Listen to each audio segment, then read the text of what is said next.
Белла Тангиева занимается художественной керамикой с 2011 года. С тех пор мастер работает в разных техниках – жгутовые, пластовые, скульптурные лепки, а также колористика, глазури и пигмента.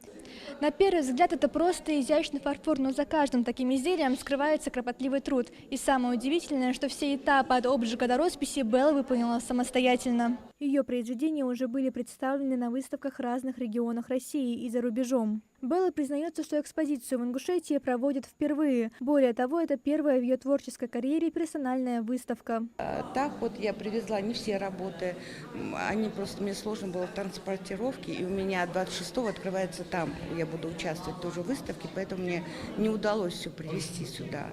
Вот, ну, мне хотелось бы, чтобы людям пришли и посмотрели, и чтобы видели, что фарфор бывает не только в посуде, но и бывает вот художественный фарфор, эстетический фарфор.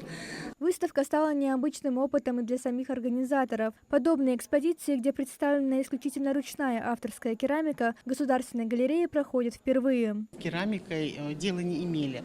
А тут не просто обработка и изготовление предметов и изделий из фарфора. Здесь ручная работа. То есть вы можете увидеть такие предметы, которые даже если изготавливает сама Белла Урузбиевна, то она не сможет повторить двух одинаковых. Белла Урузбиевна не только показала посетителям свои работы, но и рассказала об истории создания некоторых из них. Частица этого тутового сада.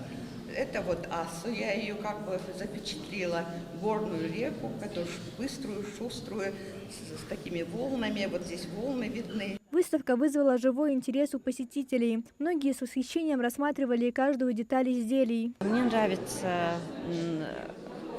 все работы Беллы Тангиевой, но вот особенно мне нравится ее ручная работа, лепка, то, что она делает руками.